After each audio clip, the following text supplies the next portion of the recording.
Mermaid Tales, The Secret Seahorse by Debbie Dady.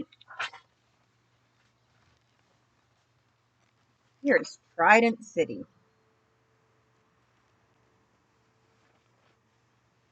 Here is your cast of characters. Chapter 1, The Worst Thing. Echo Reef held her breath. She crossed her fingers and her pink tail fins. She was hoping that Mrs. Carp wouldn't say the worst thing ever, but she did. Class, Mrs. Carp said, looking around the room of 20 third graders. We will have a spelling test on Wednesday. Echo's heart sank, but a merboy named Rocky Ridge cheered, Yippee! Everyone looked at Rocky in surprise. Usually, he hated any kind of schoolwork. Rocky smiled, and then he laughed. Just kidding. Mrs. Carp raised her green eyebrows at Rocky, but continued. Since we only have 2 days before your test, I'll give you a short list of 10 words. 10 words?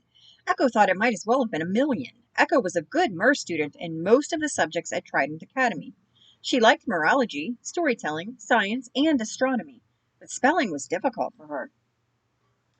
Mrs. Carp pointed to a list of words on a seaweed chart. These ocean creatures are extremely interesting. It will be quite useful to know how to spell their names. Echo looked at the list as Mrs. Carp called on various students to read the words aloud. Pipefish, Shelley Siren said. Sea dragon, Kiki Coral read. Then Pearl Swamp read seahorse. Echo loved seahorses. She couldn't help daydreaming about them. They were so cute and graceful. Sometimes she visited the conservatory for the preservation of seahorses and swordfish where her mother works. There's Echo. Housed in the fabulous Trident Plaza Hotel, the conservatory had the largest display of seahorses known to merfolk. It was also a hospital for sick or hurt seahorses. Echo liked seahorses even more than she liked humans, and she adored everything about humans. Echo, Mrs. Carp said, please read the next word. Echo gulped. She'd been so busy thinking about seahorses she wasn't sure which word they were on. She guessed and read stonefish. Mrs. Carp tapped her white tail on her marble desk and shook her head. Echo, you need to pay closer attention. Pearl, please read the next word. Pearl looked at Echo and stuck her nose up in the water before reading trumpet fish. Echo sighed. How was she ever going to learn 10 new spelling words before Wednesday? She wished she could ride away on a seahorse and never take another spelling test ever again.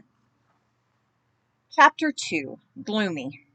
MER students from grades 3 to 10 filled the cafeteria. Rocky and Adam sat at a table full of loud boys, seeing who could slurp the longest ribbon worm without breaking it. Echo, Shelley, and Kiki were in the lunch line when Shelley handed a folded piece of seaweed to Mr. Fangtooth, the lunchroom worker. Mr. Fangtooth, we found this letter. I think it might belong to you, she said. Echo recognized the note they'd found near the Manta Ray Express station a few days ago. A nice lady dropped it by accident. We tried to give it back to her, but she swam away too quickly, she added. Mr. Fangtooth opened the letter. His eyes got wide and he smiled, something he rarely ever did. Without a word, he dropped his big serving shell and swam out of the cafeteria. Well, that was weird. I wonder where he went, Kiki said, as she helped herself to some ribbon worms. I can't believe it. I think we made him happy, Shelley said, but someone else needs cheering up today. Echo looked around the large lunchroom. Carvings of famous MER people hung on the walls. MER students of all ages sat around polished granite tables with the gold Trident Academy logo in the centers. Everyone chatted in between bites of food. No one looked sad. Who? Echo asked. You, Shelley said as the 3 MER girls sat down at their favorite table. Me? Echo asked. Kiki nodded. Her long dark hair swirled in the water around her face. You've been acting gloomy ever since Mrs. Carp told us about the spelling test. Echo groaned. You know how much I hate spelling. Don't worry, Shelley said. We'll help you. Echo smiled. Really? Of course, Kiki said. That's what friends are for. Shelley took a bite of her hagfish jelly sandwich. She swallowed and said, Okay, Echo, let's get started. The first word is pipefish. It's pretty easy. Just put pipe and fish together. Echo tried it. Pipifish. Close, Kiki told her. You only left out one letter. Echo groaned again, but it's so hard. I don't see why we have to have spelling tests anyway. I've heard that humans don't have them. It does not matter because you aren't human, Shelley said. You are a mermaid, and you have a test on Wednesday, so you'd just better study. Echo sighed. Oh, what's the next word? Kiki thought for a minute. I think it is seahorse. Try sea and then horse. Well, that's the one I know how to spell, Echo said. Seahorse. Perfect, Kiki said. I knew you could do it. Echo smiled. Well, wouldn't it be cool to own a seahorse? Do you know the legend of the seahorse? Kiki asked. Echo and Shelley shook their heads. Kiki grinned. Then let me tell it to you. The Seahorse Legend, Chapter 3. Echo and Shelley put down their sandwiches and leaned in close as Kiki started her story. Seahorses once lived on dry land. They had 4 legs and a tail of hair that was just for decoration. They could hardly swim at all and carried humans on their backs over dry land. Humans? Echo asked. I never knew that seahorses carried humans. Me neither, Shelley said before wiping hagfish slime off her face. Kiki nodded. They were called horses then, until one day a big stallion. What's a stallion? Echo asked. A male horse, Kiki said. So this boy horse walked along the shoreline in murky water with some of his friends and quite by accident stepped on Neptune's tail. Echo gasped. You mean King Neptune? The King Neptune? Neptune was the original king of the sea. Kiki nodded. Neptune was furious and swiftly touched the horse with his trident. The stallion reared up on its hind legs and tried to run away, but it was too late. Well, what happened? Shelley asked, her blue eyes wide. The horse's front legs disappeared and its rear legs turned into a tail. It got smaller and smaller until it was no longer than your hand. Then it plopped into the ocean and quickly swam away. Kiki finished her story and ate a handful of ribbon worms. But some seahorses are big, Echo said. I've seen them at the Conservatory for the Preservation of Seahorses and Swordfish. Kiki nodded. Yes, King Neptune changed the stallion's friends to seahorses as well, but some he kept large so they could pull his royal shell. Echo closed her eyes for a second and imagined being in Neptune's royal shell carriage. She sighed and opened her eyes. I don't care how seahorses came to be. I think they are amazing. Rocky floated by their table with an empty lunch tray. You're right, Echo. Seahorses are awesome. I know all about them, he bragged. I have one at home. Echo looked at him and laughed. No way. Rocky was always acting silly, and Echo figured this was just another one of his jokes. No, I really do, Rocky said. I'm not kidding. Then prove it, Shelley said, scrunching her nose. We want to see it. All right, Rocky said. Meet me in the front hallway when the last conch sounds after school. You can all come to my shell, and I'll show you my seahorse. If you're nice, I might even let you ride him. Echo gasped. Could Rocky be serious? Chapter 4. Zolly the Seahorse. My seahorse is named Zolly, Rocky told Echo, Kiki, and Shelley as the 3 mergirls swam with him to his shell later that afternoon. Well, that's a funny name, Echo said, still not believing that Rocky actually had a real live seahorse. She was sure he was teasing them. Echo, it's not nice of you to say it's a funny name, Rocky said. My grandfather was named Zolly. Echo felt bad for making fun. Maybe Rocky wasn't joking. I'm sorry, she said. You're right. It's a great name. Rocky, I should be home studying our spelling words, Shelley said. If you're wasting my time, I'm going to be mad. Rocky and his father, Mayor Ridge, lived at the farthest edge of Trident City in a big shell. When the merkids finally arrived, they floated to the back of the large home. Rocky went around a smaller storage shell and pointed. I'm telling the truth, he said. There, that's Zolly. Echo squealed. She couldn't believe her eyes. In front of them drifted a large, bright orange seahorse. It snorted and nuzzled Rocky's hand.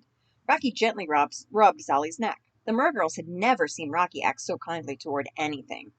Look, Zolly's wagging his tail, Kiki said with a laugh. Shelley nodded. I'm sorry I didn't believe you, Rocky. Your seahorse is amazing. Zolly's head towered over them, and his body was covered with big bumps. Echo knew the bumps were quite normal for seahorses. How old is he? Kiki asked. He's about 5, which is pretty old for a seahorse, Rocky told them. He was a birthday present. My uncle found him trapped in a human net. So he grew up wild? Shelley asked. Rocky nodded. Yep, Zolly is 100% wild seahorse. You are so lucky, Echo told him. I wish someone would give me a present like this. All I ever get is glowing plankton for my hair. Echo did like shiny objects, but she'd trade all her sparkling treasures for just one seahorse. Would you like to ride him? Rocky asked. Echo looked at Rocky in disbelief. She'd always thought he was kind of cute, but now she thought he was the best merboy in the whole world. She was so excited she could hardly speak. Really? She asked. Rocky nodded. Zolly is nice. I don't think he'd mind. In less than 2 minutes, Rocky helped Echo get on Zolly's back. Are you sure this is such a good idea? Kiki asked. Maybe you should ask your parents first. Don't worry, Rocky said. I ride him all the time.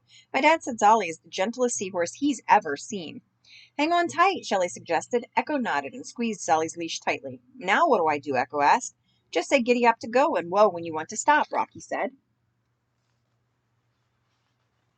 Echo shrugged. Okay, giddy up, she said. Zolly raced off, with Echo screaming happily as she rode. Chapter 5. Echo Wants a Pet. That was so much fun, Echo told her older sister Crystal that evening. I never knew anything could be that exciting. She was helping Crystal make crab popovers for dinner while they waited for their parents to come home from work. More than anything, I wish I could have a seahorse for a pet. Crystal glanced up from her shell bowl of crab and shook her head. That will never happen. Ever. Echo looked at her sister in surprise. She knew their mother didn't like keeping pets, but maybe she'd make an exception. After all, Echo really, really, really wanted a seahorse. What if I earn the jewels myself? Echo asked. How much do you think a pet seahorse costs? There's no wavy way, Crystal said. Echo put her right hand on her hip. But why not? Because seahorses are not pets. They shouldn't be kept on a leash, Crystal snapped. Seahorses should be free. How would you like to be locked up? What? Echo said, even though she had heard her sister. Crystal didn't say another word, and neither did Echo. At dinner, Echo didn't even mention Zolly to her parents. She could barely eat her crab popover. She kept hearing her sister's words. Seahorses should be free. Could her sister be right? Later, Echo was supposed to be studying her spelling words, but she couldn't stop thinking about Crystal and Zolly. Echo tossed and turned all night. The next morning, she woke up extra early. She left a note for her parents and swam silently over to Rocky's before school. Zolly snorted when he saw her. Echo giggled when he nudged her hand. She patted his head. Are you happy being a pet? Echo asked him. Unfortunately, Echo didn't speak the seahorse language. She was pretty sure Zolly didn't speak the mermaid language either, because he didn't answer. But when she saw a big tear slide down his cheek, she got tears in her own eyes.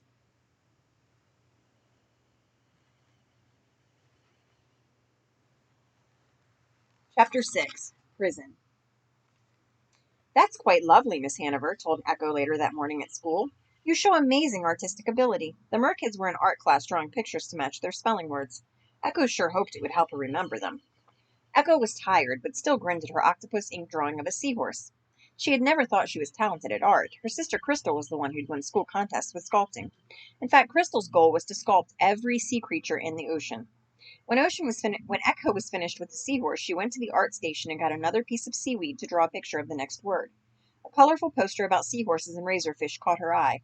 She didn't care much about razorfish, but read about the seahorses. Camouflage in the sea.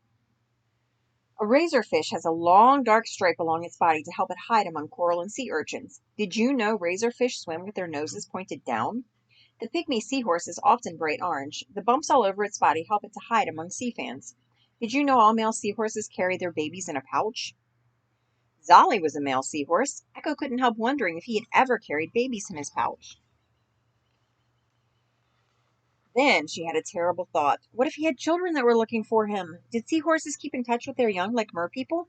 Suddenly Echo felt horrible. Miss Hanover, Pearl complained. Echo is not doing her work, and she's in my way. I need another piece of seaweed. Miss Hanover peered through her tiny glasses at Echo. I'm sorry, Echo said, swimming away from Pearl and back to her own artwork. Echo picked up her sequel, but she kept looking back at the seahorse poster. Before she knew it, the class was over, and she had only finished drawing pictures for 4 words. On the way to lunch, Shelley whispered to her, You didn't study very much. You'd better finish this evening. I will, Echo answered. She was quiet until they were all at the lunch table. Suddenly she blurted out to Kiki and Shelley, Can you speak seahorse? Shelley and Kiki spoke the languages of many different sea creatures, but they both shook their heads. Why do you want to speak seahorse? Kiki asked. I want to ask Zolly if he minds being a pet and kept on a leash by Rocky, Echo explained. Shelley looked up from her lunch of spotted scorpion fish soup to answer, Well, I don't know about Zolly, but I'd mind. Kiki nodded. I've heard that if a merperson is captured by humans, they put them in a pen and never let them go. Echo gasped. The thought of being trapped in some sort of prison would give her nightmares. What would it be like? What was it like for Zolly? She had to find out. She would visit him again right after school. Spelling would just have to wait.